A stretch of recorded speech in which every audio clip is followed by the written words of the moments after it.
listening to CinemaJaw, the greatest movies podcast ever, recorded on location at the original Mother's Nightclub in Chicago. My name is Matt Kay, and with me is... Rye, the movie guy, and this week on CinemaJaw, Matt, we take the whole showdown, and we come right back as we reinvent ourselves right here on CinemaJaw. That's awesome, man. You like reinventing ourselves? I do, yes. Can I be the showrunner? No way that's going to happen again. You could be the color man. That was a disaster. I'll be the play-by-play, and you're the color man. We tried it once, and it didn't work. It didn't. I had a newfound respect for you. Well, thank you, man. You're welcome. And by the way, it's been a while. I missed you, man. 2 weeks we took off. Yeah. Only one to our listeners, but me and you have not seen each other for 2 weeks. Yeah. Wow. It was great. It was like a little vacation. After the C2E2 weekend, we needed it. Oh, yeah, we did. Now we are covering our favorite, I guess, what we think is the best reinvented actors and actresses, people who have sort of went down a road for a long way, sort of stopped, maybe went out of the spotlight for a little while, came back and reinvented their careers. Yeah, there's been quite a few. It's always very interesting when they come back on the radar screen. So, yeah, it's going to be fun to talk about. It is. We're covering this topic because there is a new movie that me and Matt and our guest all have seen with Arnold Schwarzenegger in it, entitled Maggie. Yeah, and he does not kill anyone with his bare hands in this movie. And he actually sheds a tear. He does. I'm glad you brought that up at the top. We're going to talk about it a lot. I don't know if it was a real tear, and we'll talk about that when we get to the review, but he did reinvent himself in some way. In some way, he reinvented himself for this movie, we think. Of course it wasn't a real tear. Arnold Schwarzenegger doesn't cry. I don't think he has tear ducts, man. Well, we'll get to that during our review. Right, I know why you cry. But it is something I could never do. That's right.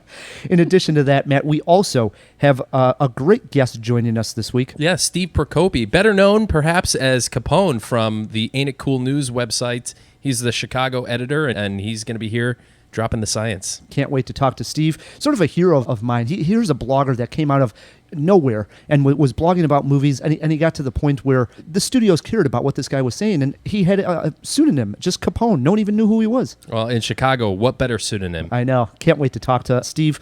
Also, Matt, we go eye for an eye on a new film, Tomorrowland.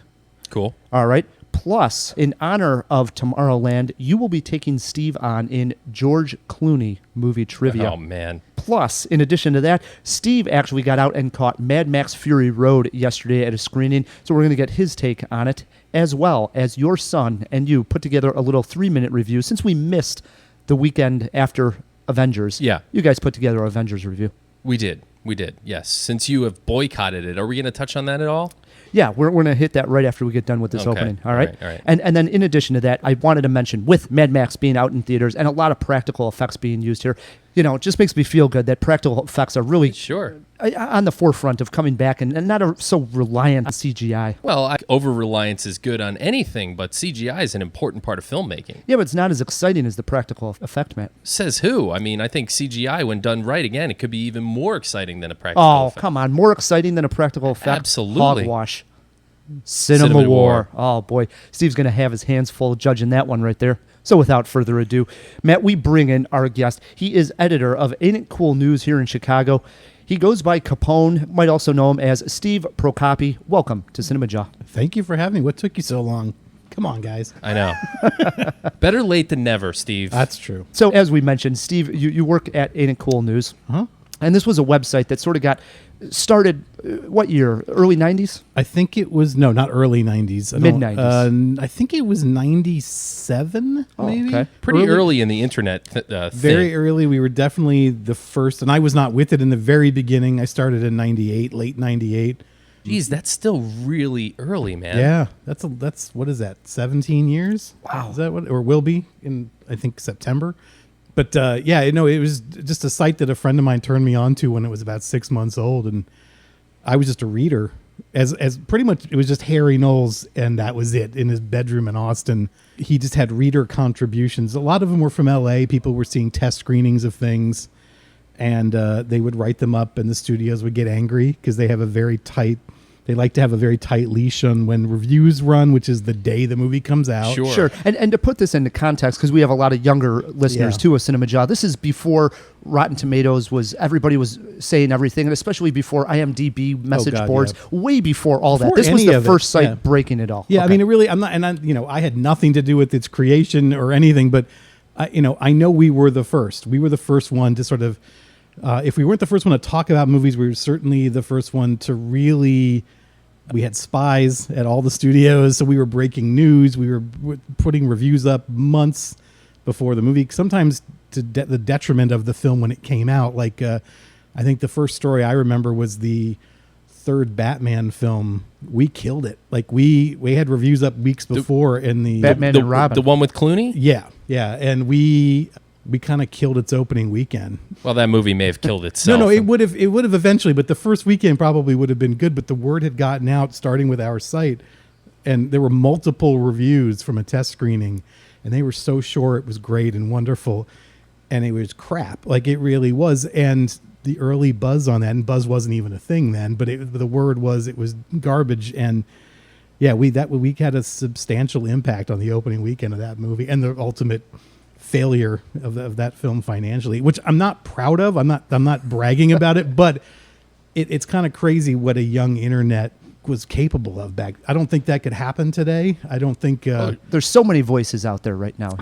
Yeah. But we, at the time, at least, like I said, we were the first. And I never really was a news guy. I wasn't one of those. I was strictly a review guy, and so I finally made it to a test screening here in Chicago of something.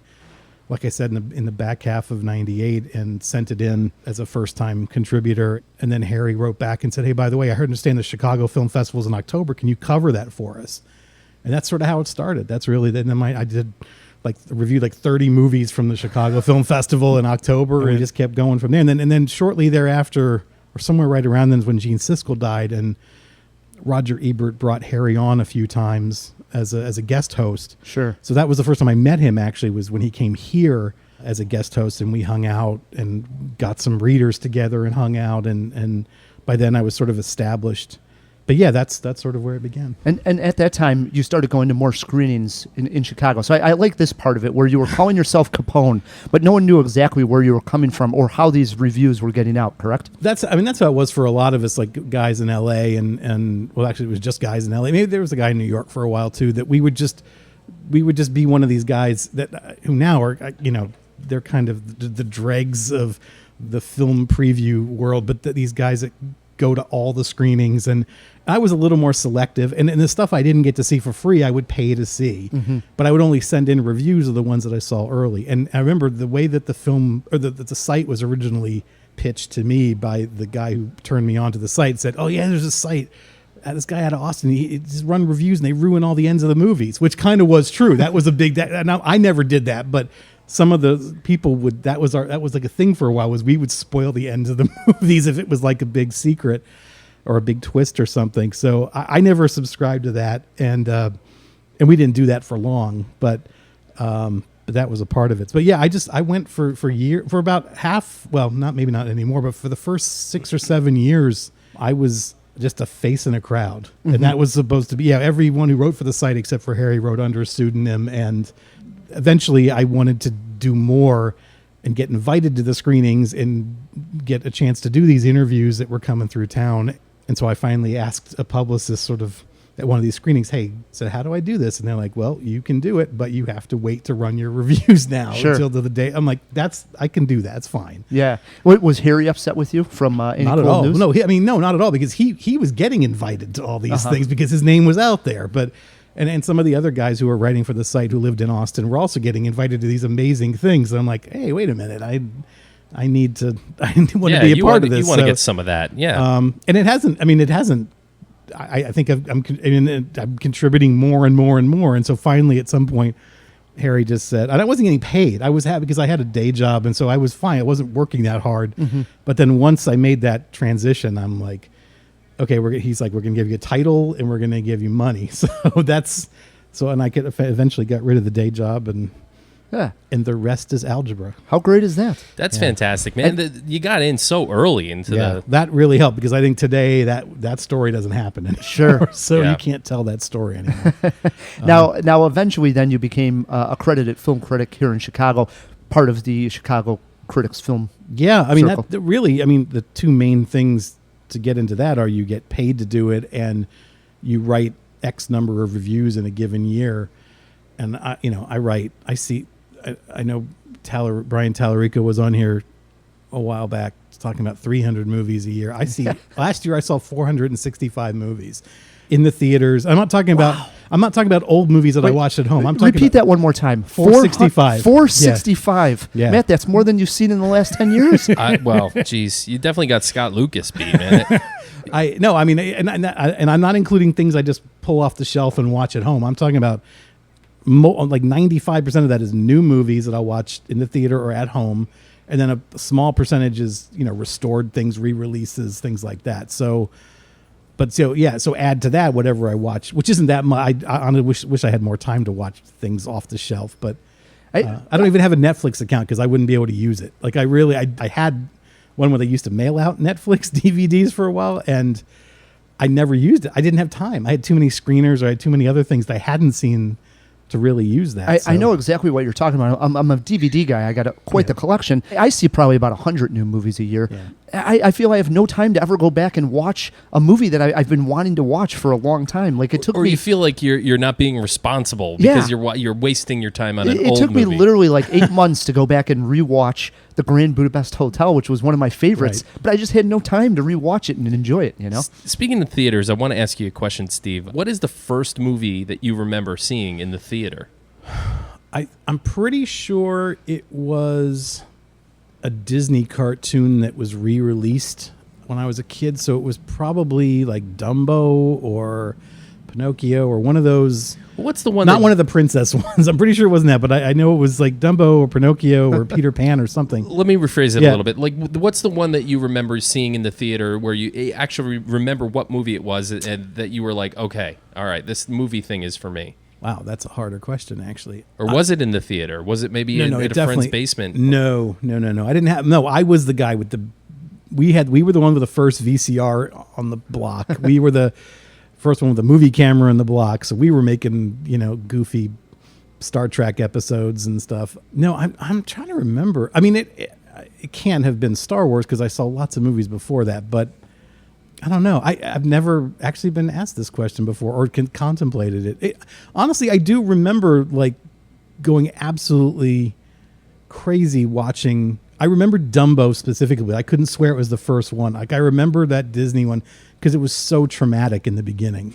Sure. And it still Most is. Disney like it's movies, still, I know they really hate mothers. Disney hates mothers, and they kill them. Right up to Nemo or whatever. They just hate them. But that one I really do remember. I don't remember thinking what you just said, but I do remember being really confused about being so moved by something that I knew wasn't real. So that's probably it. Dumbo is probably the one, which is a weird one. No. Actually, I think it's a really good one. I think if people are honest, the oldest Disney ones are probably most people's like first. No doubt. Just because those are the ones the parents start with, and that's a mistake. By the way. It's a huge mistake. Now we mentioned that you are part of the Chicago Film Critics, and they just got done wrapping up their third annual Chicago Critics Film Festival. Yeah. I was out there a couple of nights, and I saw you up on stage interviewing. Patrick Bryce, who has just a fantastic film called The Overnight. It's opening pretty soon too in Chicago and other places.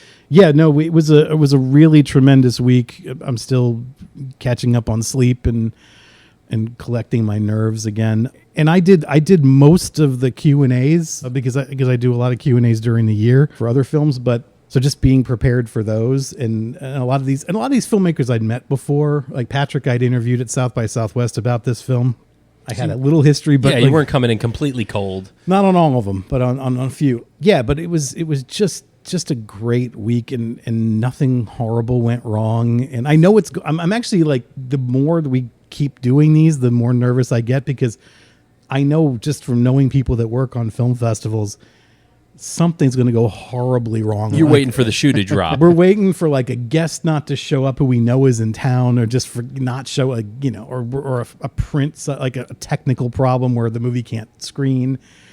And so I know at the next meeting we have about the festival, I'm going to say, okay, we need to start making contingency plans. We need to like have crisis management plan in place. Well, it's funny that you mentioned that, because I know a lot of the critics. I went into the music box, and after I got done the overnight, I went into the little lounge area there, and I got myself a Manhattan. I'm just relaxing. I see Brian Tellerico. He's running around with his head off. He's getting called two different ways. Something's going on. They're getting ready to screen me, Earl, and the Dying Girl. Yes. I'm like, hey, Brian. And it's so quick because he's running right out the door. So I can only imagine behind the scenes, everybody's scrambling to put everything together. I mean, really, when it comes down to is two things. I mean, obviously, once you've got your lineup locked in, is just praying that the prints come in early enough. And there was one this year that was coming from another festival that it was like down to the wire. And then, the guests, just flights getting canceled. Who knows what, other places in the country, the weather's horrible. And so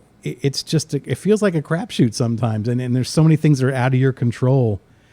And yet somehow it all came together. And like we had, not only did we have everyone show up, but like everyone was really nice and they talked to the audiences. And people have said this is the most access they've had to filmmakers and other guests that of any festival they've ever been to. Yeah. And we didn't know that. I mean, we literally, when the guests arrive, we would say, hey, by the way, we have this lounge.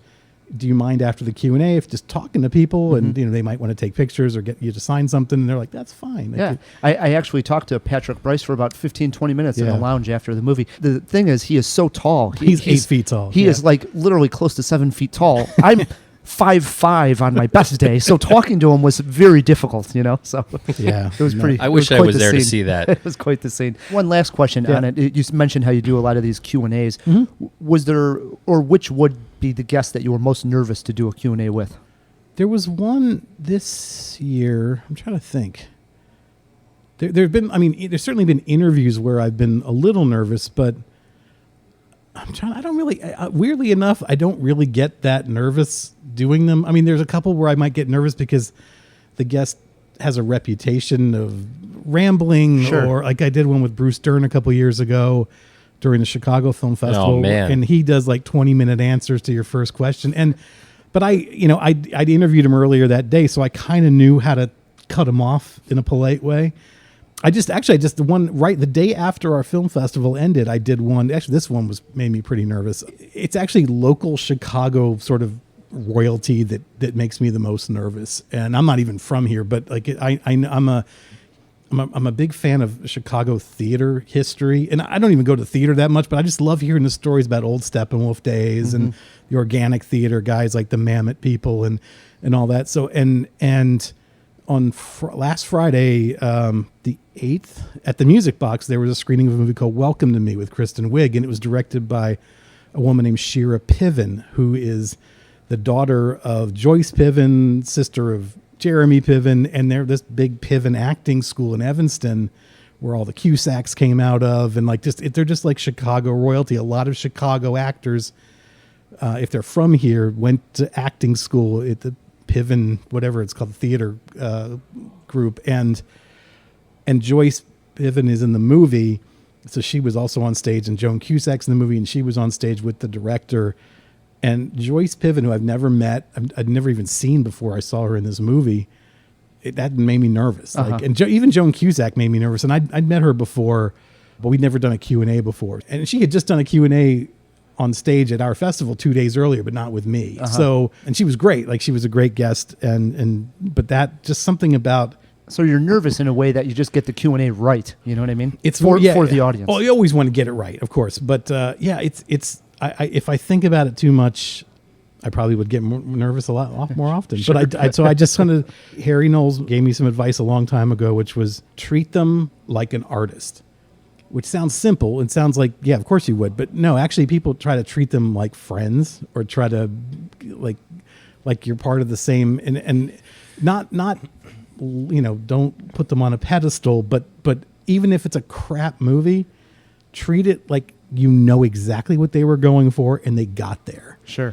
And that's with interviews or Q&As. But I've seen Q&As by other people go horribly wrong because they either get too jokey or too serious. And people just treat them with reverence, and that's not the right way to do it either.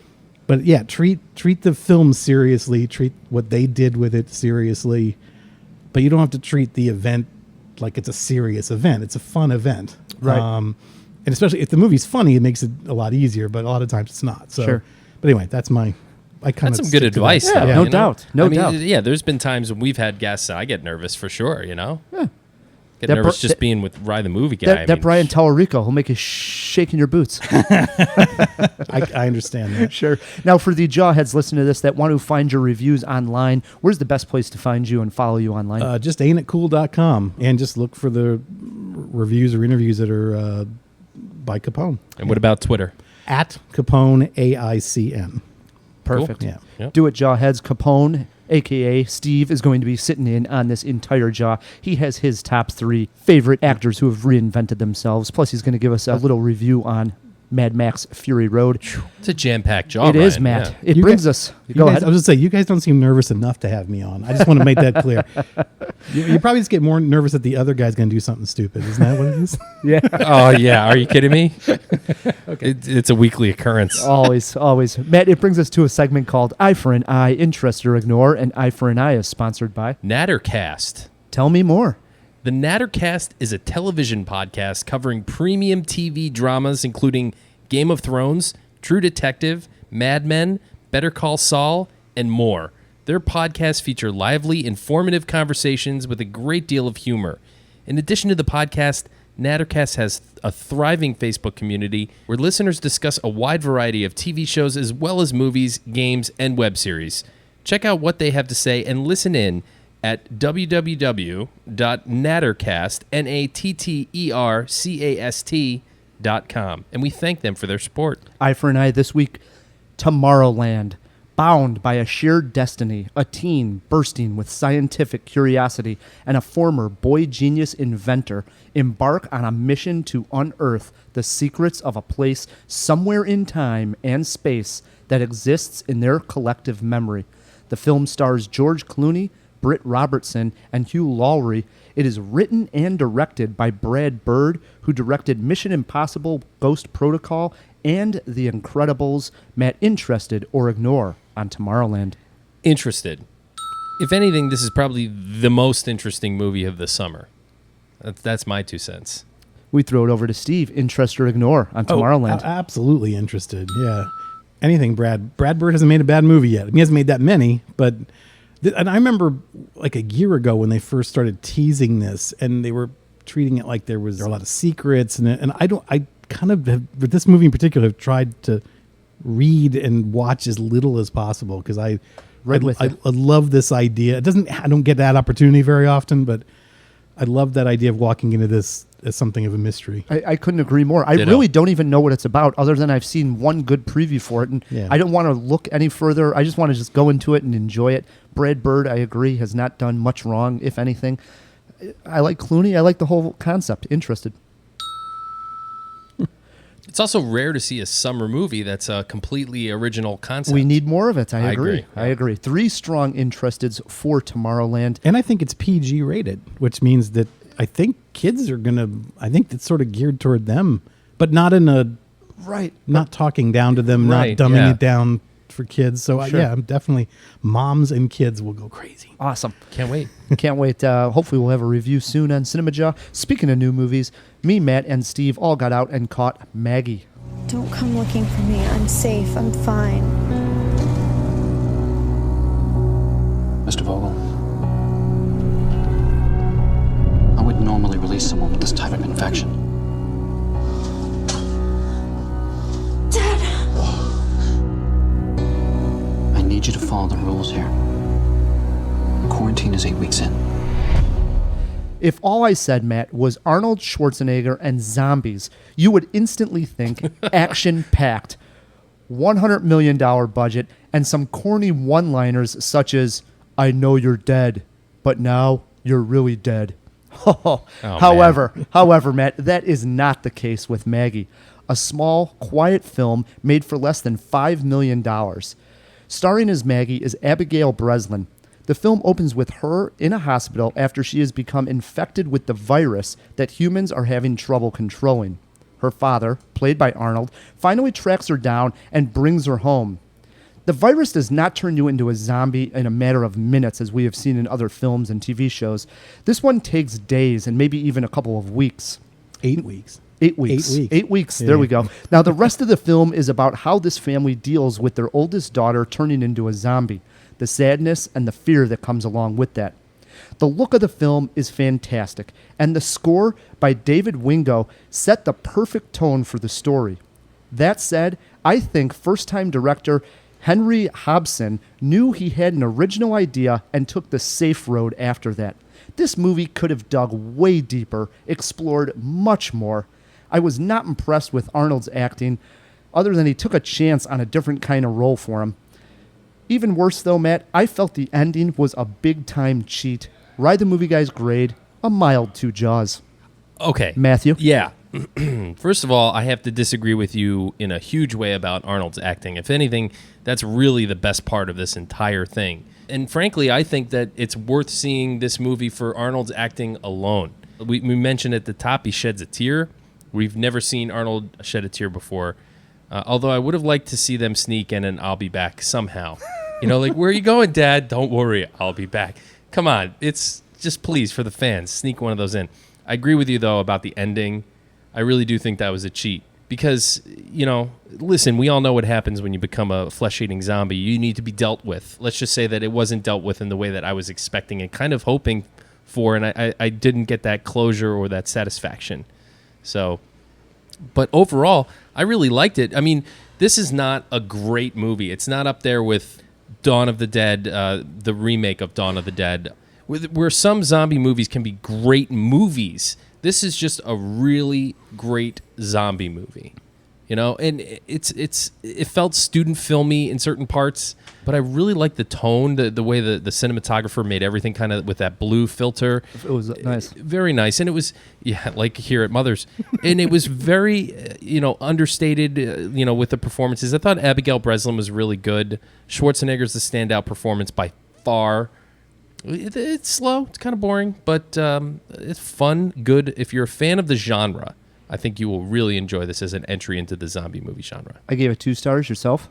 I think I gave it 2.5. 2.5. We throw it over to Steve. Wait, Steve, you get that's a half of is between the two. I would have thought that was like you were going for 3.5 or something. No. Review. But no, the movie's really. I'm conflicted on it for a lot of reasons, but his performance is not one of them. He's actually really kind of strong here, but it's weird that it's him. Like, that's the thing. It's a great performance, but I don't get why they cast him, other than someone had access to him. He wanted to try something different, maybe. It doesn't make sense that it's Arnold in this role. If they're going to go for moody dad, former 80s action hero, pull in Bruce Willis. He can handle the acting a little bit better, I think. But too much money. He's already done his indie gem. He has. No, he does that stuff. I don't think he cares anymore. But Arnold, it's great to see Arnold, because he's been struggling to kind of make this comeback the last few years, and the movies haven't really been good enough. But also they're just like, people don't seem to care as much as I think originally they thought he might, coming out of being a politician for a while. But that being said, despite the fact that it's bizarre that it's Arnold in a role as a farmer listening to NPR, which is probably the most fantastical thing about the whole movie. That's great. Is that, he's actually very good in the role. He really kind of pulls it off, and both as a father and a husband and a tortured man who realizes that in a few weeks he's going to probably have to murder his daughter. And I like that. It's not I wouldn't even say if you're a zombie movie lover, you're probably not going to like this. If you're a lover of just moody, atmospheric, there's a lot of Terrence Malick in this. There's a lot of shots of that one. I kept thinking that thing with the fox running through the woods was going to turn. Oh, it actually does turn into something, but it's not what I thought. And like from Antichrist. No, I thought eventually something happens to the fox, but I thought the fox was going to turn into something. But no, and there's lots of shots of nature and rain and just burning fields. Malick pioneered the burning field pretty much, but it's this is about the closest Arnold will ever get to being in a Malick film, I think. But and the director, it's weird that I know I was looking up this. I'm like, what has this guy done? He's like a title designer for movies. Like he's not even like a cinematographer or something or a special effects guy. He's just So I'll give him credit for pulling off something that looks like it was done by someone with a little more experience. Yeah. And one thing I was going to mention that I really like the dynamic of the family because it's actually her stepmother, which plays a huge role in the development between the three, because obviously she's turning into this zombie. And at one point at the end there, Arnold says to the stepmom, what if it was, the other daughter, the daughter that they have together? And then there's also that fear when Abigail Breslin is alone with the stepmother. I thought that scene was handled really well, where if it was just her mother, that dynamic wasn't there. You wouldn't have that same tension that you have that maybe she was going to attack the stepmother. I mean, you did have to, you definitely, that was, that they had to make that choice, because if it was her daughter, she'd be going through the same thing that Arnold was going through. But the fact that, and I know you hate to say, well, it's a stepmother, so she doesn't care about her as much, but I didn't get that sense. It was a struggle for her too, but not as much of a struggle. But it's strange that they made this, it's more like a virus that takes, weeks to gestate, and it could have been any life-threatening virus. Yeah, it didn't. I mean, it's weird that it's zombieism. I think it's a little bit of a gimmick to make it that. But that's why it's a genre piece, man. Barely. And barely. I think I honestly I disagree with you a little bit, because I am a zombie fan, and I think that exploring because we've all seen the gore fest splatter, and that's fun, but to explore different parts of the genre, I think that's what made it original for me. Believe me, I'm all for someone trying an original take on something that you pretty much have convinced yourself there is no original take on. And when I see something, like Only Lovers Left Alive, and I go back, vampires were my gateway drug into horror and horror and movies in general. But to see someone do a fresh take on vampires is even more extraordinary than a fresh take on zombies. So yeah, I'm happy that there's still people are still trying. Yeah. I agree. One other highlight I had here was I love the shot of her feet coming down the stairs near the end when she's got those veins. It was just wonderful. And also the finger when she cut it off and her whole hand. Great look to the film. Two fingers, I think. Yeah, but that was quite spectacular. I mean, the makeup and just the way it looked gave me a chill. I really like the scene with the kids all getting her friend comes over who's not infected and says, hey, come out with us, and I'm like, wow, this seems like a horrible idea. And but then she meets that other boy who was even more progressed than she is with the disease, and that's a really nice scene, the way the kids and it always is this way, kids are more accepting of someone that's different than the adults are, but yet you expected it to go the other way, didn't you? But I'm glad it didn't. It's a better movie because it doesn't go horribly wrong. It's a really nice little moment toward the end of the film. It's toward the back half of the film where you start to think things are going to just go crazy and get really ugly. And it's actually a really sweet moment between her and that boy that is sick as well. Yeah, no doubt. So I gave it two jaws. Matt gave it 2.5. We throw it to Steve. I might go the full 3 on 3. This one. All right. Wait, is it out of 4? Out of 4. Okay, 3. I think 3. All right. One line I absolutely just laughed out loud was it's actually at the very beginning after Arnold picks her up at the hospital. They go to the gas station, and there's something definitely wrong in the gas station. But what I laughed out loud, there obviously major things have happened to society. And he comes out and he says to his daughter, get in the truck. And then she's like, why? What's wrong? That's her first reaction. Why? What's wrong? You're living in a world full of zombies. Yeah, the zombie apocalypse is here. That's what's wrong. But this is the other interesting about the film is it's not the zombie apocalypse, because if you listen to the NPR reports, it's the worst has passed. Right. It's basically the disease that's running its course. Right. And most of them are being killed or taken to these quarantine areas, but yet they still haven't found a cure or anything. Right, but so they're just basically letting it run its course and hoping they get everybody. And but it's not like zombies have overrun the world. It's just a thing that they seem to. I think if I remember the beginning right, it's somehow tied to the food. There's a virus in the food. Yeah, because they're burning their crops. Right. So it's even the source is interesting. So, but I like that it's a world that's trying to piece itself together again after this major catastrophe, but it's not an apocalypse. It's I give it credit for even making just a little outbreak more than a full-blown apocalypse. So. Now, it should be mentioned, Jawheads, this is playing in select theaters across the country, and it is also available on video on demand. Oh, yeah, we were going to talk about this. Yes, and that is how me and Matt saw the video, I should say the movie, on video on demand. Steve, you actually caught it in the theater. Yes. Well, it's content, right? I mean, does it matter the delivery method? I think so, big time. I'm a theater guy, but we really wanted to ask Steve. I'm not afraid of technology. I'm not afraid of VOD, but I've never bought a movie on VOD. I always, even if it's something I can't see before it opens and end up not reviewing. I don't review something after it's open typically. I think that VOD is great for most people just as a way of catching something that isn't opening near you. I know we're in a big city. We get access to most things. So if you live somewhere further out, it's very useful. But I also think that VOD breeds horrible behavior in movie theaters because the more you get used to watching, and the same argument was made about home video. So I'm not making a new argument or a particularly original one, but anytime you see a new movie at home, you have access to your phone. You don't have to worry about disturbing people. You can talk to the other people in the room. You don't have to worry about upsetting the people around you. You can stop it and start it. It's just not the way I watch movies. And I want no distractions. I don't want to be able to stop it. And I just think that the behavior I see in movie theaters these days, you could always just make the argument that it's just a degradation of manners, but I think it's accelerated by people watching stuff at home. So, and just getting used to that environment and getting used to the freedoms that gives you. So fine, watch it at home. Stay out of my theater then. Yeah, don't just shut your damn mouth. So, and turn your damn phone off. Well, I turn my phone off at the theater, of course, but for me, I'm sitting there. I'm actually laying down. I'm on my couch. I have the iPad on my chest. These things have amazing screens. I mean, the fidelity of this screen is probably better than most movie screens, in all honesty. And it's literally about maybe 8 to 10 inches away from my nose.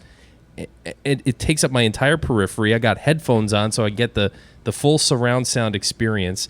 I think in some ways it's superior. Oh, never. And I'm at home. I got my own bathroom, my own snacks. I mean, I can go out and have a cigarette, and I can take the movie with me. Oh, that's terrible. That's just no. That's what I want, a movie screen moving in front of me. Like it just doesn't. It's just hey, I'm older than most of you, so I'm guessing that it's just the way I always did it. So. Well, it's actually a contrast between me and Matt too. Matt's very distractible, and he doesn't mind. I mean, he knows this. He'll check his phone and he'll get off on not in tangents. movies though. But I've seen you check your phone at movies. Whoa. I myself, I would never. Whoa. Right. And I the other step thing out. is, I actually do like the fact that I find myself when I'm watching a movie at home. I can sometimes be distracted because I'm at home, and I don't want to be because I'm very much like you. If I start a movie at home, even if I got to go to the bathroom, I won't pause the movie to go to the bathroom because I just want that full experience of I sat down and I watched the entire movie. That's how I do it. So I will say this. When I do watch it on demand, once the movie has buffered completely, I put my iPad on airplane mode. Therefore, you do not get any more notifications, etc. How nice of you. All right. We're running along already here, Yeah. Matt. Okay. Let's move on. And we still got to get Steve, give us a snippet here, review of Mad Max Fury Road. It's the action sequence are second to none. Thankfully, I believe all or most of them are done practically. I don't know if it marks a return to that, but it's just good to see a guy who kind of invented a certain kind of car chase movie just amping it up and making it brighter and more colorful and exciting, and it looks like it hurts more than ever, and it looks like it kills more people than ever before. But there's a sort of a sub context to the film that has a lot to do with women, and in reality, and I already know this is bothering some people. It didn't bother me. I actually kind of loved it. Max is not the star of this film. It's this Furiosa that Charlize Theron plays. It's her story. Max is a sort of at best, he's a sidekick, and at worst, he's a supporting player in this film. He might have 10 lines of dialogue. I'm probably exaggerating, but since he only had 25 lines of dialogue in The Road Warrior, maybe that's not such an exaggeration. And a lot of what he does is just grunt and groan. Most of the time, he doesn't even form words. But she is this unbelievably charismatic, interesting character. She has basically been I don't know what the female version of emasculated is, but she's basically not even looked at she's part of like the bad guys group. She's sort of a traitor, and she steals this truck and she's smuggling something. I won't say what it is, but something very unusual. Sometimes it used to be gasoline or water, now it's something else. And she's stealing this away from the bad guy in the film, and she kind of just stumbles upon Max by accident. But what she's doing is so much more interesting than what Max is doing when we meet him in this movie. And I can't imagine if they really do try to make another one of these that she wouldn't be, that character has to be a part of it, because she's maybe one of the most interesting characters that's ever been in one of these movies that George Miller has graced us with. And did Charlize pull it off? She's unbelievable. Really? It's weird. It's tough to judge, compare it to some of what other things she's done, but the reason that when I said she's not even looked at as a woman is because I'm pretty sure she's supposed to be barren, and basically the only women that are valued in this society are ones that can give birth, because everyone is diseased by this, whatever this massive disaster is. It's crushed the whole world, or at least this little corner of Australia. And so yeah, if you're a woman that can't give birth, you're just another man basically to this group. And so she sort of takes advantage of that no one really sees her. She's not a person of value, except she is, because she's this like warrior behind a vehicle. And yeah, but now that being said, there is a lot more CGI in this film than I thought there was. Not so much in the action scenes, but in some other parts of the film. There's a big sandstorm that looks like it's right out of, The Mummy. It looks about that real. Yeah. Which is not a good thing. This will come to play later on in the show. It will. How many Jaws would you give Mad Max Fury Road on a scale of 4? 3.5. Wow. Yeah. There you go, Matthew. We're in for a treat this weekend. I can't wait. Seriously. I Very can't. stoked for this one. I can't. But be objective. Be objective. Well, I will. We will. There are flaws. Don't overlook them. Okay. Now, as we mentioned, Arnold has come back. He's been in a few films, but he really sort of tried to reinvent himself with this Maggie. He said he would be. Yes. Man. You weren't listening, apparently. And that is why we are covering our top 3 favorite actors who have reinvented themselves. Matt, you're getting us started this week at number 3, buddy. All right. At number 3, I have an actor who started out in the 90s as kind of a cut-rate leading man, and then he did a series of rom-coms along with a series of failed relationships. I told you he was going to take everybody's number 1. Really? I knew it would be. Sounds like it. And then he became a director. Oh, no.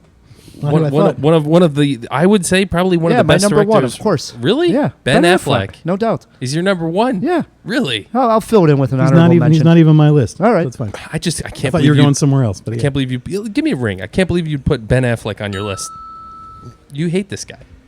We got to be going. I'm going to go back through the tapes on 7 or 8 weeks in a row. His number, whatever we're doing, 5 or 3 is somebody else's number 1 Hey on man, the show. you got to think a little. Set your sights a little higher there. I tell you. No, I totally agree about Ben Affleck. Definitely reinvented himself. He could have just been done. Yeah, not only as an actor turned director, but reinvented himself as an actor as well. At least in my opinion. So that's my number 3. I did not include someone transitioning to being a director. As I tried to limit it to different kinds of acting roles. I agree. But yeah, that is definitely the weird thing about him is he has never truly established himself in any particular kind of. I felt like the early part of his career was a lot of flailing, like trying to find a place where he belonged in it, but he never thought that he belonged in a category with other serious actors, and he clearly does. I mean, he's proven that, with Argo and Gone Girl and presumably Batman. Why is that? Who knows? Really, presumably? No, I don't. Well, because we haven't seen it, so we don't know. But I'm saying that looks like a hardcore dramatic take on that character. So, and it's not. I don't think what he's going to do is just be an action hero in that. I think that's going to be a very serious, nasty version of Batman, which I'm looking forward to. I'm saying that's a great turn for him, and it's certainly something we have not seen him do before. But no, I really kind of like that he settled down a little and finally realized. As do I. We swing it over to Steve. What do you got sitting at number 3? Maybe a little obvious one, but when you first brought up the category, I thought the first thought is like comedians that go dramatic. So I immediately wrote down 3 and thought, okay, no, I'm not going to do that because there's better ones. But I did want to stick Robin Williams in there because I think he probably set the path for a lot of other like hardcore great stand-up comics who did a lot of comedies in the beginning Dead Poets. And then transitioned into Dead Poets and Good Will Hunting, and you could make a case for Good Morning Vietnam. yeah, Good Morning Vietnam, but that was still mostly just a comedy. But you could start to see, and we should point Flashes out, of it. The Fisher King, even maybe. Fisher King, definitely. Oh yeah, these transformations were not with one movie, and Right. it certainly wasn't. I don't think with any of my choices. But then I think he kind of lost his nerve at some point and started doing dumb, Goofy comedies again, again. like RV. Yeah. But then he came back. But then he was still doing things like 1 Hour Photo and Insomnia. And Yeah. I think he kind of lost his nerve a little bit at some point. There was a period there where he was just on a great dramatic role. And I don't think anyone really saw that coming. So, and that, I was blown away by it. Nice pick. Nice pick at number 3. Swings Great us over to talent. my number 3, and mine is actually happening right now as we speak. The reinvention is actually taking place. Oh, it's Arnold? You're going to actually be shocked at this pick, Matthew. Stunned. Are you ready for it? I'm ready. You ever hear of this guy? Robert Pattinson. What's wrong If with it's still you? happening, how can we know for sure if it's a transformation? Let me repeat it, Matt. Robert Pattinson. It hurts just as much the second time. That's the third best one. That's oh Well, man. this is why I wanted to highlight this one. Now All I right, see why Ben Affleck was at the top of your list. Well played. All right, here's the I can't thing. imagine what number 2 is. All of a sudden, he Harvey got my Korman? attention. Sorry. He got my attention here. He starred now in 2 David Cronenberg films, Map to the Stars and Cosmopolis. Cosmopolis. That's what it is, Cosmopolis. Yes, he starred in those 2, and then he was also in a film that I loved, and I wanted to highlight, The Rover, opposite Guy Pearce, which was an excellent Yeah, I little love that movie. little indie film. And it's like, well, what the heck? Robert Pattinson can actually act. I just know him as Edward Cullen that sparkled in the Twilight series, and he's got a long up-road battle to shake that. Oh, yes, but he does. I swear, if you're watching lately, the last couple of movies, he's definitely making that turn to being taken more serious. Bigger actors like David Cronenberg are taking a note and putting him in his movies. I know, and the years go by, we're going to be like, yes, absolutely, he reinvented his career. So, You say so. Technically, yes, all right, but not number 3. got it technically. All Not, right. not number 10. Wow, that's a Wow. I mean, wow. That's good a on- shot across the bow. good on you for dreaming that one up. But yeah, I mean, it's pulling that one out of Yeah, your you're, ass. you're but digging deep. All right, man. What do you got sitting at number All 2? right. Speaking of comedians, It's probably my honorable mention at number 1. Maybe. It's another comedian who has taken a dramatic turn. He also reinvented himself as a musician somehow, and a hit musician at that. Jamie Foxx yeah, that's a good one. started out on In Living Color, part of the Wayans troupe. Did a lot of really goofy, black comedies, and then he started doing some pretty interesting stuff. I can't really point to what was the first one he did, but that one he did, The Soloist. Ray was Ray before definitely. that. Ray was the one that got him his first. Oh no, he won the Academy Oscar, Award, yeah. That was before The Soloist. Yeah, then The Soloist after that. Yep. I mean, after that, he was pretty Collateral, much- he was in. Yeah. Wonderful. Really Yeah. good Dramatic. movie. I mean, really, at this point, I don't even necessarily think of him as a comedian anymore. I agree. He's great. He was not the worst part of the Amazing Spider-Man 2. I'll say that. He was not the worst part, I don't know.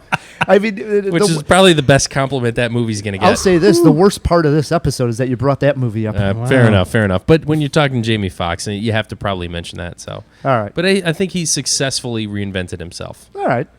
We'll throw it over to Steve. Steve, what do you got sitting at number 2? Johnny Depp. Again, he started out as like the king of indie films for a long time, and he Sure. was much beloved. He was making great smaller works with Tim Burton for a while. I mean, he still is, but they're big, bloated, ugly things now. Well, he did something interesting. He turned all this indie love, and he was so beloved by critics and audiences, but nobody was going to see his movies because they were like these small, weird little things. And then he did Pirates of the Caribbean and became the biggest star in the world. Now he's in this weird phase of his career where he's making crap again. And that's when I'm looking at the progression. There's definitely an arc. It's like a wave.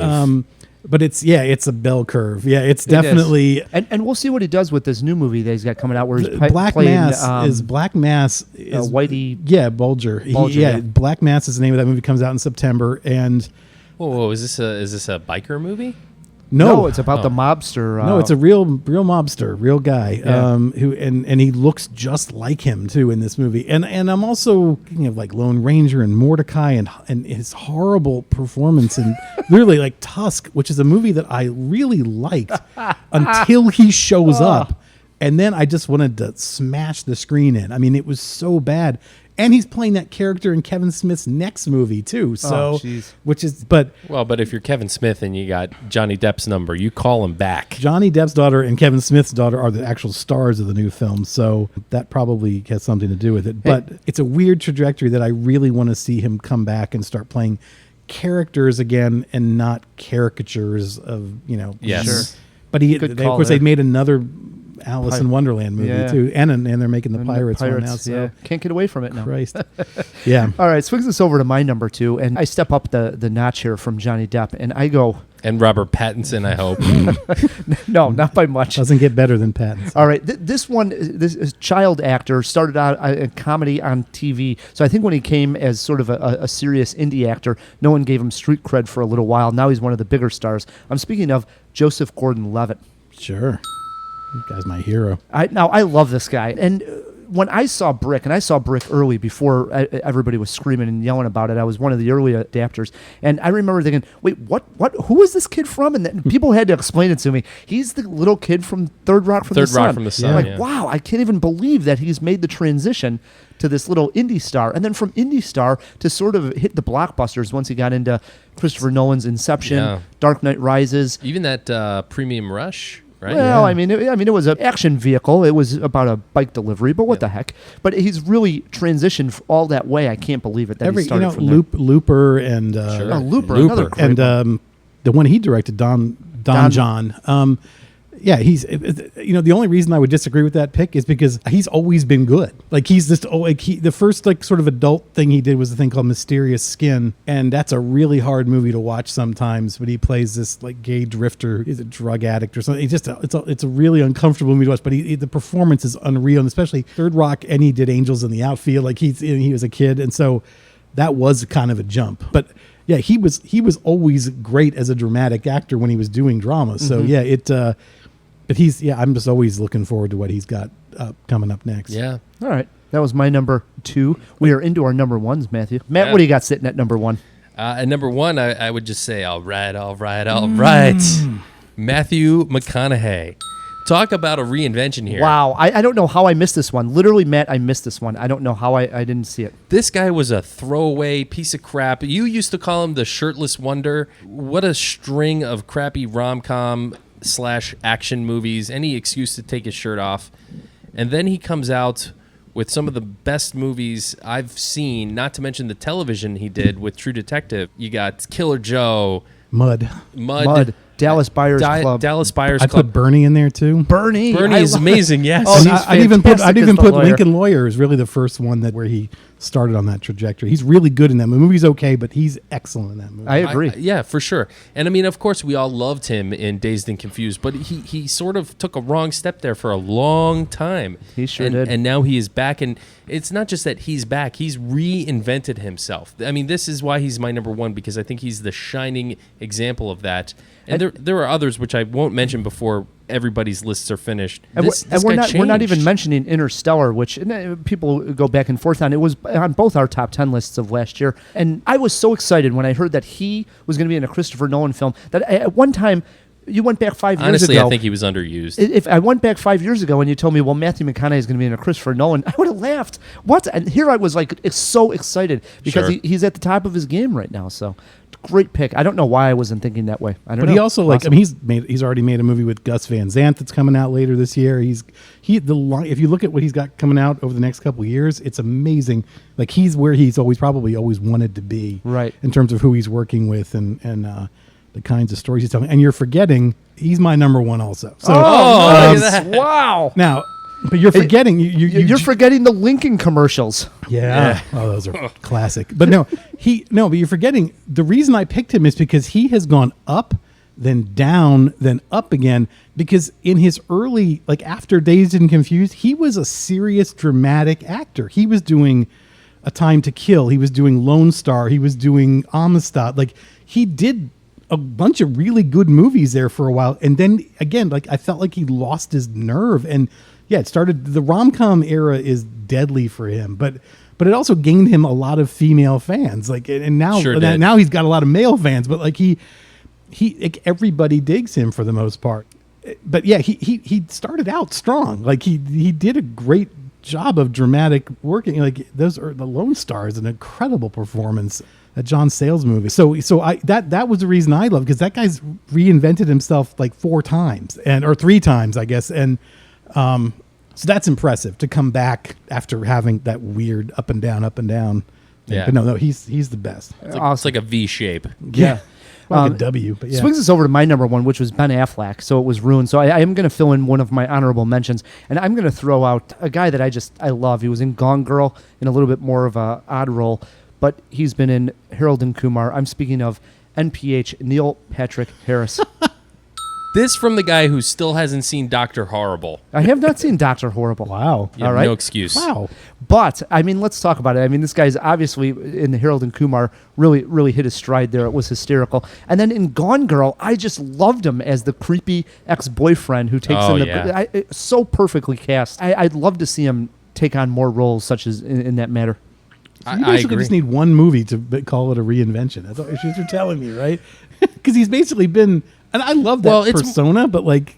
It's more than just the movie, right? Because you got to give him credit for the Oscar hosting job, and Tony's, he was kind of a nobody for a little while, and now he's sort of a somebody. Except unless you watched How I Met Your Mother, and then he's been a somebody for like 9 years.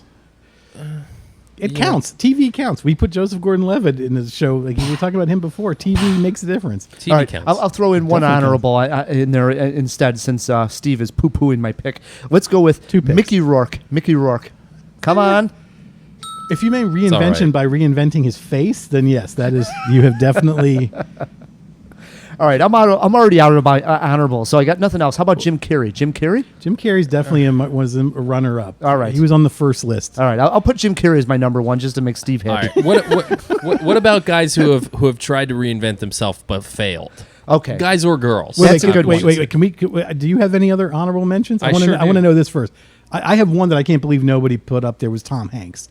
How is that not like? I don't think he ever reinvented himself. He did because he started. He was a goofy comedy guy for like a Yeah, decade. I guess you can And say now that's he's reinventing. like Philadelphia, man. Like that's all you need to. But it wasn't a sharp right turn with Hanks. It was that nice, he was like on a slope No, upward. it was a sharp right turn. It was Philadelphia. Yeah, I guess you're right. But Big, technically, Big was sort of that dramatic comedic role that was perfect balance for him, where it was still funny, and he was nominated for an Academy Award for Big, but he was still at points dramatic, and that's when I think everybody was like, whoa, I think this guy can act. Most of the ones we're talking about are not a right turn. Right. Most of them are gradual. Maybe even all of them are gradual. But Hanks, there's nothing he can't do. Like if you tell me he's in a comedy, I'm like, sure, yeah, why not? If you tell me he's in, some movie about the Holocaust, or if you tell me he's like, I'm like, yeah, whatever, World War II, whatever, yeah, it's fine, I get that, he can do that. I mean, He's an astronaut. Okay, there's that's nothing. cool. There's nothing. Slasher horror. But that's a yeah, I'm sure, of course he could. No, Yeah. but this is the thing we have to realize, and I come across this when I interview people a lot of times, is that you kind of think you know what they're capable of, like you kind of think you know what their limits are and what their boundaries are, and then they do something That's that outside of completely it. throws you Right. off, and you're like, oh, I have to readjust. Okay, I'm thinking too narrowly. This person can do this much now, and that's kind of what I did with this list. Is like Tom Hanks is one of those guys that just there are no boundaries anymore. Like there's nothing that I would be surprised if I heard he was doing, and he would probably do it very well. And one I wanted to mention really quick, just to slip this in and bring it back to the Chicago Critics Film Festival, that I saw somebody do something that stunned me. I know what you're was gonna say. Jason Segel in the end of the tour, and Yeah. we're going to have a full review on CinemaJaw, but I want to get closer to the release date so everybody can go see that movie. Wow, did he blow me away? And he might have, because he this is not the first time he was in a small movie called Jeff Who Lives at Home a couple years saw ago. that one, yeah. Great movie. Now, Matt, you were asking a question. Sorry, yeah. What actors have tried to reinvent themselves but failed? Oh, all right. I'll go first on this Yeah. one. All right. And this is, he has not failed at the box office, but he's failed in my eyes because we didn't qualify that. So it failed in my eyes. Liam Neeson. He is awesome. Right? His career's been taken. Yes. I loved Liam Neeson. For a long time, I would say he was probably in my like top 10 actors at a time. Sure. I mean, he was such a great dramatic actor. And now all of a sudden, quote unquote, he's reinvented himself as this action star, and I hate him. I don't know. I loathe the man. I won't see any of the Takens. You love after the man. first Taken. The man. I loathe him. Man. I loathe him. Not the performance or not the movie, but the man. The man. I hate Jeez. Liam Neeson. If I saw him, I'd get up on a chair and punch him in the face. Yeah. Wow. That's what would happen. He would be on a chair, though. All right, we throw it over to Steve. Steve, an actor who tried to reinvent themselves but failed as bad as Liam Neeson. Worse. This is worse than Liam Neeson. Actually, the Hard first to time imagine. he did it right. Every other time since, he's still doing it. He just did it earlier this year. Adam Sandler he made a wonderful movie called Punch Drunk Love. Are you going to mention The Cobbler here? Yeah, The Cobbler's a piece of crap. You could say piece of shit for that movie. Yeah. No, it is a piece of shit. But it's, and I had to do a lot of interviews for that movie too. So I was. Remember I said before about pretend that they got there. Well, no, this one. No, Punch Drunk Love is an incredible film, a really disturbing film. I just rewatched it recently, and he's tried to revisit that vein of acting, that more serious, with titles, films I've long forgotten, but The Cobbler is the most recent. And Reign Over Me. Do you remember? Yeah, this Reign one? Over Me is one of them. Yeah, that was one that really crushed my soul. No, that was brutal. And I think maybe Spanglish he got there a little bit. I mean, obviously it's not quite as dramatic. Exactly. That's about as dramatic as he should go, where it's still got a good amount of comedy for him. And even Funny People has like some dramatic elements, but he kinda, Once he goes too dramatic, he's terrible. Yeah, it's just he hasn't hit that stride, and I think he's got it in him, but I think he's so used to being, he thinks he knows Goofball. his audience, and he's afraid to go like too far with them. I want to see him do a Philadelphia. No, I really don't. But no, he, and I'm not a guy that immediately has that knee jerk reaction to every time I hear. Because I think this movie, is it Pixel, that looks kind of interesting and kind of amusing. But yeah, the dramatic stuff really, really hurts. Matt, you got one? Keanu Reeves, guys. I mean, okay, so you could probably say with The Matrix he was successful after the Bill and Ted stuff. But ever since then, nothing from this guy. And he's tried. I mean, the 37 Ronin... and John Wick. 47, even more Ronin. Whatever. I missed a few More Ronin. Ronin than you can handle, Matt. 37 would have been fine. 47 is way too much. He pushed it. I hear that they're making finally another Bill and Ted movie, and I think that is perfect for his career at this point because we're not getting anything else out of I would Keanu. agree with you, but John Wick was amazing. And they're making another one. So, John Wick, have you seen it? No, but See it. I haven't seen it. But here's the thing: it wasn't a hit. It didn't do it for him. It may have been a good performance. Has nothing to do Well, with... it has nothing to do with Keanu Reeves either. We're talking about Fair enough. performances, though, not dollars. But Yeah. This was a very stylized action movie, and that's why it worked so well. It's not so much a about lot of people really Keanu hold it Reeves, up. but Yeah. it's great. It really is. And I agree with what you're saying about what his post Matrix 1 career, because I think 2 and 3 fall into the losing it category. But yeah, no, John Wick is a nice return to form, I think. Nice. And Matt, you also had honorable mentions. I'm just going to say reinventing themselves. Just going to say the name because we're going long. So we're forgetting huge ones here. First of all, John Travolta. I was major actually going to reinvention. name my list the John Travolta reinventing themselves list. No doubt. And then Robert Downey Jr. He was on my backup list too. All right. Yeah. Good ones, man. Now, Jawheads, if we missed your favorite actor and or actresses, none of us mentioned any actresses. So, Jawheads, if you have an actress in mind and you're listening to this and you have Twitter pulled up, shoot us a tweet at CinemaJaw. We'll retweet it and get the discussion going. What we're going to do is we're going to take a break, and when we come back, we have a CinemaWAR looking at CGI versus practical effects, plus Matt taking on Steve in George Clooney movie trivia. We'll be right back on CinemaJaw. Let's all go to the lobby. Let's all go to the lobby. Let's all go to the lobby to get ourselves a treat. CinemaJaw is brought to you by Everrath. Hey, Ryan. Yeah? Are you looking for an escape from your boring life? Of course. Searching for a new and exciting fantasy book series? Absolutely. Well, fantasy author Joseph Macalino wants to help you. Check him out on Amazon and find his latest books in the Everrath series and begin your own epic adventure in Everrath, where anything is possible. Sounds awesome. It is, and we thank him for his support of CinemaJaw. And we are back on CinemaJaw hanging out with Steve Prokopy from Ain't It Cool News, editor here in Chicago. Yeah. And again, for Capone. I mean, for the Jawheads listening to this one more time, Steve, that want to find your reviews and also follow you on Twitter, the best place to do so online. Ain'titcool.com. And on Twitter? Oh, at Capone, AICN. Perfect. Do it, Jawheads. Yeah, Read follow him. his reviews. We love Ain't It Cool News. Now, Matt, usually Elias is here and we pop him out of the Jaw box, but Yeah.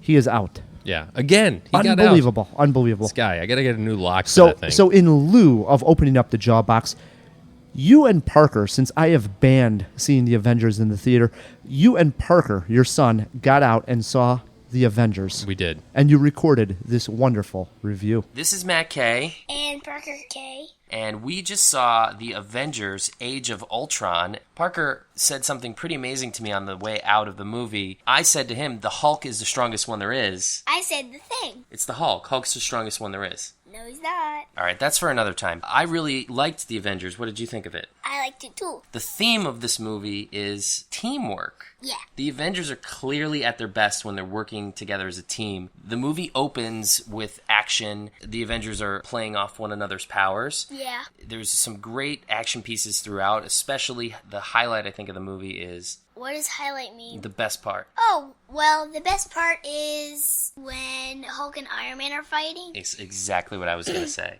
It's not like the best part. I think it's almost the funniest part, but there's way funnier things. Yeah, that's definitely one of the Because best things about this. Iron Man and Captain America were pretty funny. Yeah, I like this movie's humor, and actually I think some of the most interesting parts of the movie are not the action, but when the characters are just hanging out, talking. Like, there's a great scene where they're all trying to lift Thor's hammer. Yeah, it was really funny. Because, like, Iron Man and Rhodey, they both had their, like, little Iron Fist hand on. Yeah. And they were trying to put it on, and this little booster helped them, and they didn't even do it. Right, they still couldn't lift Thor's hammer. Only one person can do it. Oh, no, that one person is Thor. No, there's another all right, one. no spoilers. I won't. I'll tell it at the end. So speaking of other characters, there's a couple of new Avengers that get introduced in this film. Scarlet Witch and Quicksilver. What did you think of those two characters? They were awesome. And I wish I was Quicksilver. yeah, that's the power of all the Avengers. That's the power you would want. Not all of them. I'd probably want Hulk and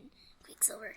All right, and then there's one other character that comes in at the end, the Vision. That's who can. All right. Besides Thor. Spoiler alert. No, you just said it. Besides just being able to, how cool is the Vision? What do you think of him? It was pretty cool. He's sort of the counterpart to the villain of this movie, who is voiced by James Spader. He's not a villain. No, he's the counterpart because he's the other AI. Oh, what does AI mean? Artificial intelligence. He's a robot. Okay. So, what did you think of the villain? What did you think of Ultron? Yeah.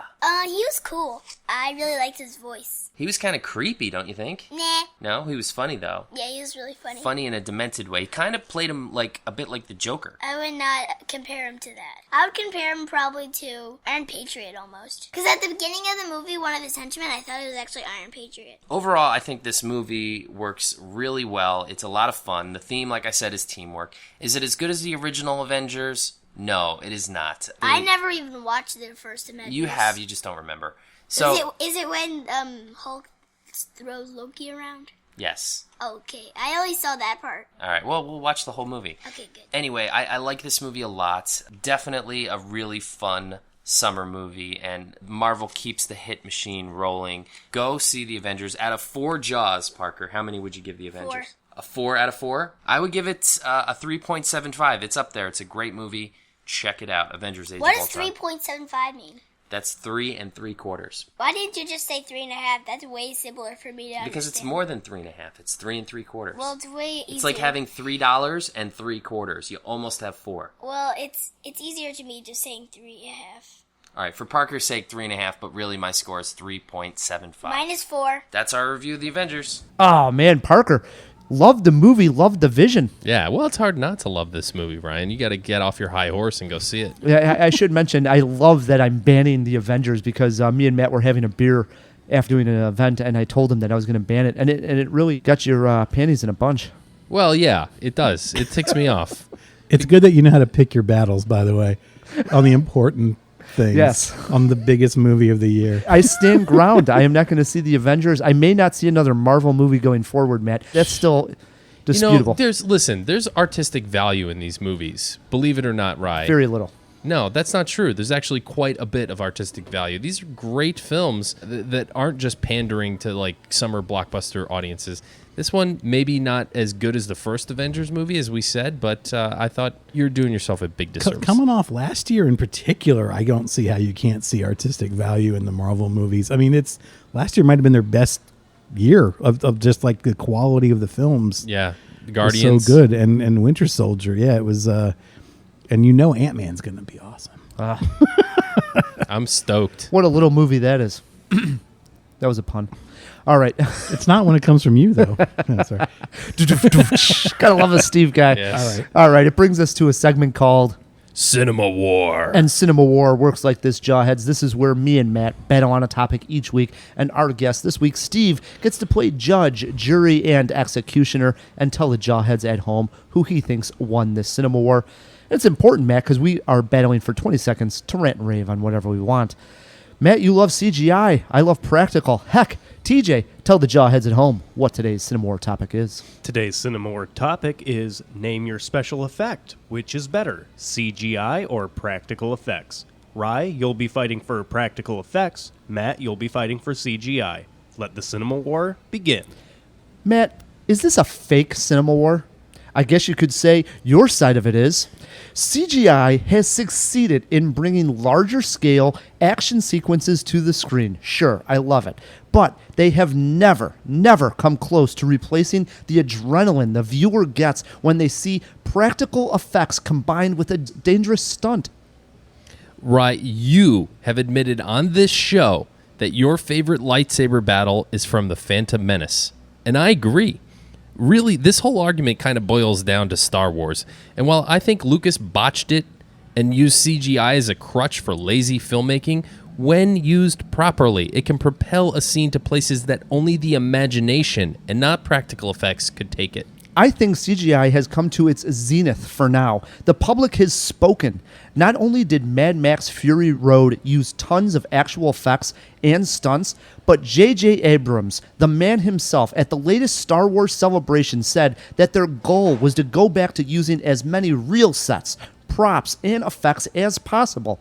Sure, there is always going to be a need for CGI going forward, but what excites people more is actual effects. See, again, it comes down to lazy filmmaking. Like, imagine Sky Captain in The World Tomorrow, which was completely green screen, could not have been done with practical effects. Let's imagine a practical effect Gollum. Pretty lame, huh? What about the Eye of Mordor? How would you do that one? CGI can make a lot more things possible. And you know what else the Lord of the Rings movies had? Balanced. They used practical effects like forced perspective in very innovative ways, but did not limit themselves to the worlds that a tool like CGI could open up. Matt, Tom Cruise famously hung outside the world's tallest building in Dubai in Ghost Protocol. I sat in the theater, watching, knowing I was seeing something exciting. You put Tom Cruise in front of a green screen and CGI in the building and its surroundings, you don't get that feeling. You could even toss in CGI arrows being shot at him by 1 million CGI trolls from Lord of the Rings, and it still does not hit the level of the actual effect. Rye, you are a troglodyte. Let's just go ahead and admit it. I'm surprised every day that you're even on Twitter. Any new technology is met with divisiveness. For example, cars. You probably would have been against those devil-run horseless carriages. And while it's true, there are more crashes now, like there are more bad effects in films, cars have ultimately connected us and made the world a better place. CGI has made movies better. Matt, you're a jagbag.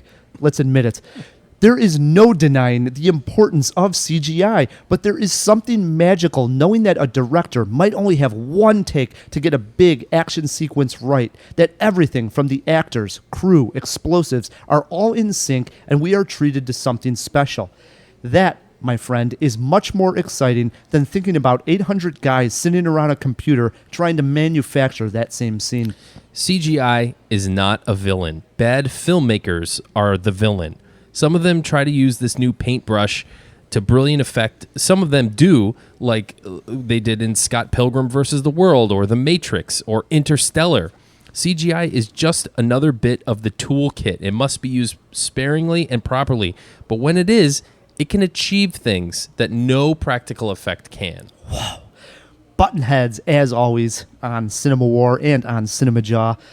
We both agree. Matt's a jagbag, but we throw it over to... And you're a troglodyte.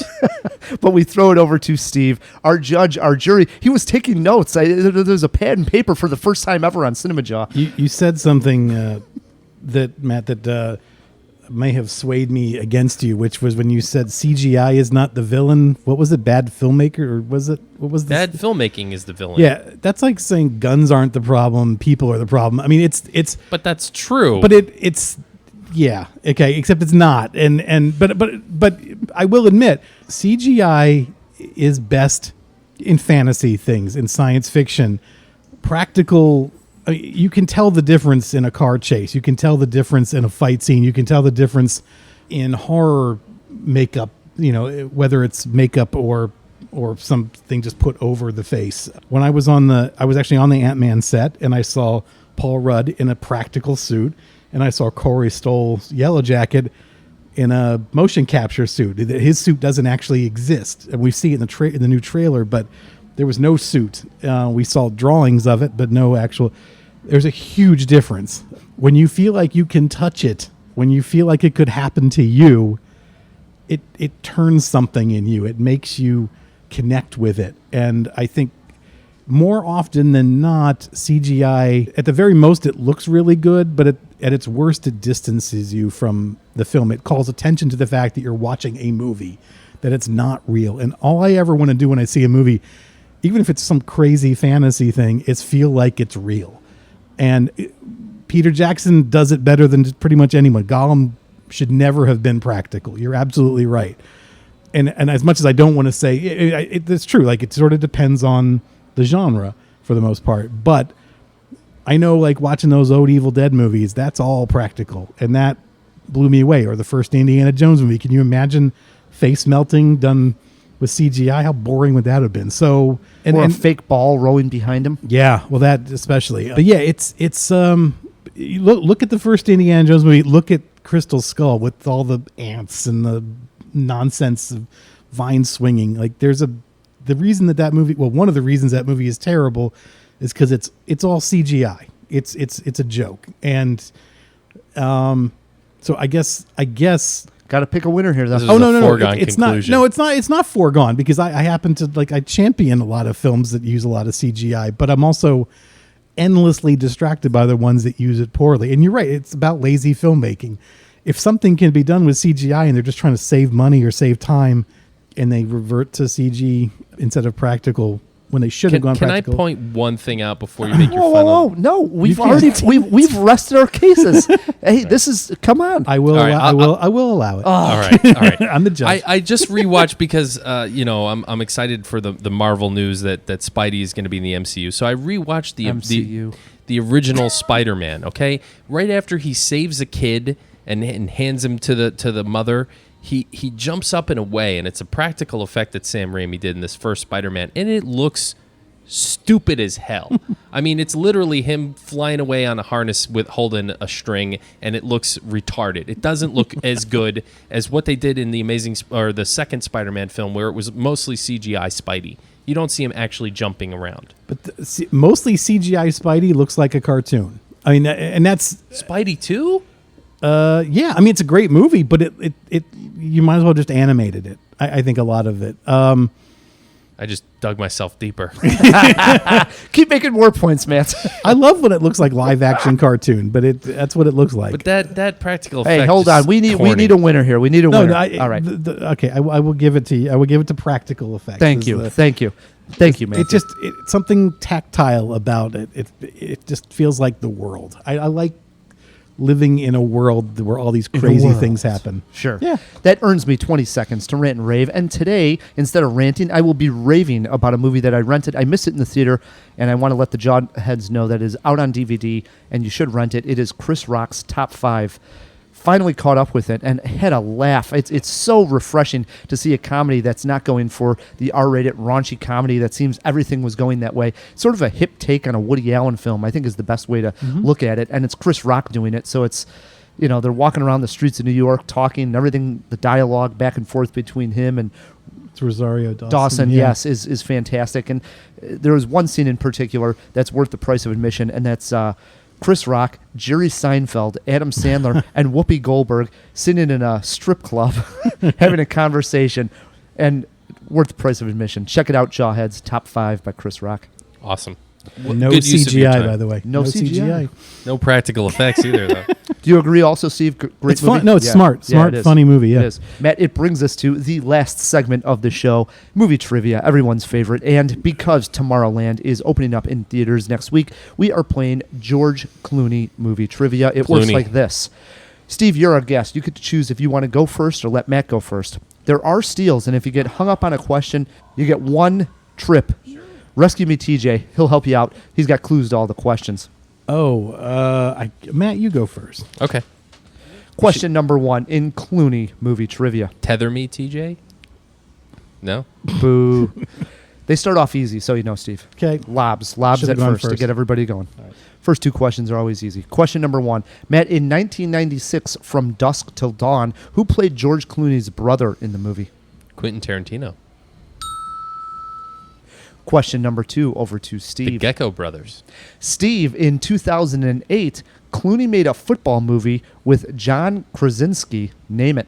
Leatherheads. 1-1, we get a ball game. Question 3, back over to Matt. Matt, in 2006, Clooney starred in The Good German. Which actress starred alongside him and played his mistress in the film? I have, it was Elizabeth Shue, right? She reinvented herself.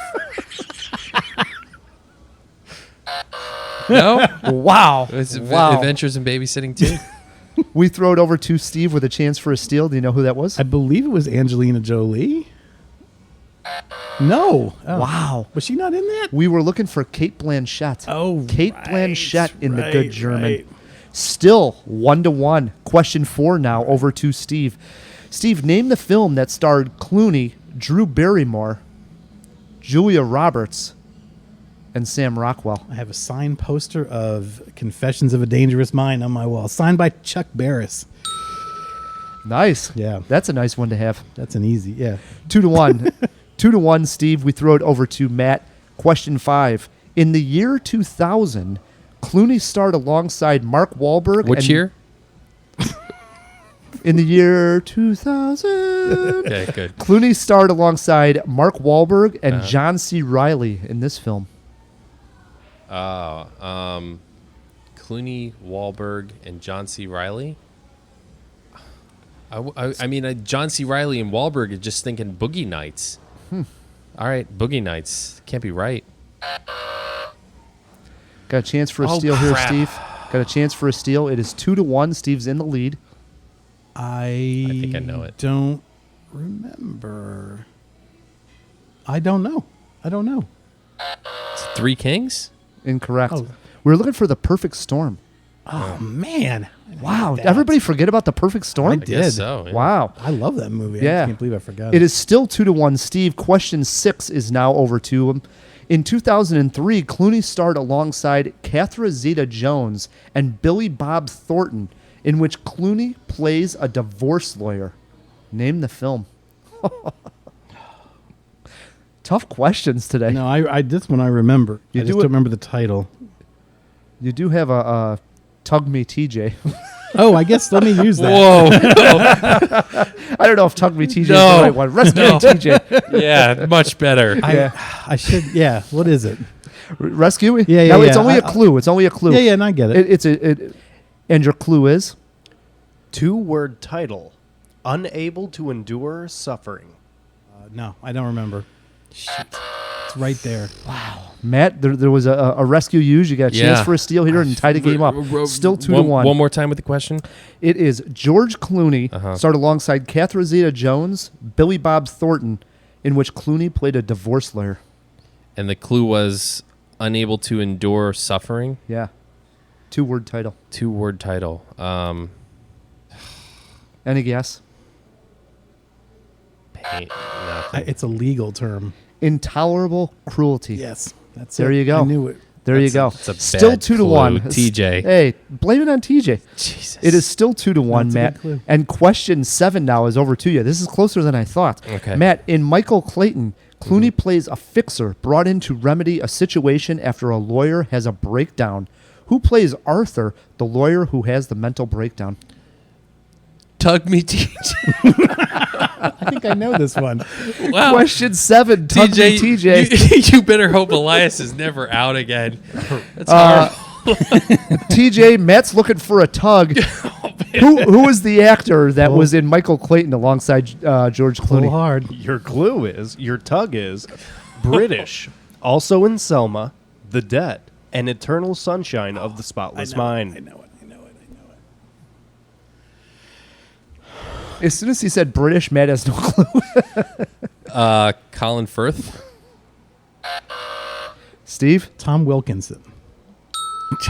Wow. But That I knew that wraps before. this one I up. knew that before the clue. It is 3-1, Steve, and there's only one question left. That means Steve's a winner, but let's put the icing on the cake here. Last question of the game, over to him. Steve, Clooney starred with Mark Wahlberg and Ice Cube in Three Kings. Who directed that film? David O. Russell.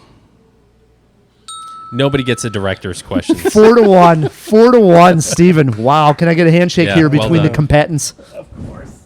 Well done, guys. There was a jawbreaker, we call it here on the show, in case it came down to a tie. Yeah. This question would have been over to you, Steve. Which Clooney directed dud is worse, Leatherheads or The Monuments Men? Oh, Leatherheads. Incorrect. It's actually The Monuments Men. No.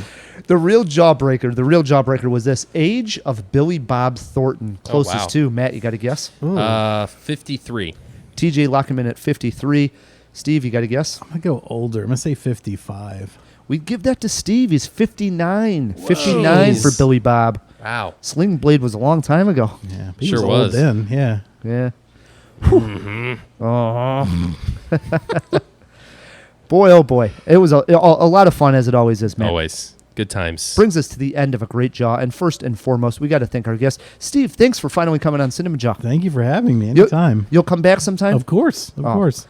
Can't wait. Nice. Matt, we also got to thank our sponsors. Yeah, thanks to the Nattercast. They got a great podcast. You should check out all their shows at Nattercast, NATTERCAST.com. We also want to thank the New 400 Theater. No better theater in all of Chicago than the New 400. Full liquor bar, Full Liquor Bar. best prices on first-run movies. So check out what's playing at their website, thenew400.com. And, wow, we didn't even think we could get it done with Elias out of the jaw box, running around, making films. So thanks to our intern, TJ. Thanks for coming on and engineering this jaw. Hey, you're welcome. I'm done tugging you guys. Yeah, so. thanks, Great. thanks for that Just tug, great man. Tugging. Yeah, Great thanks. tugging. Hey, everyone likes a happy ending. Oh, Sorry, boy. TJ. Hey, you can blame Ryan. Oh, boy. Until next week, check us out on Facebook Follow us on Twitter. and keep on tugging about the movies.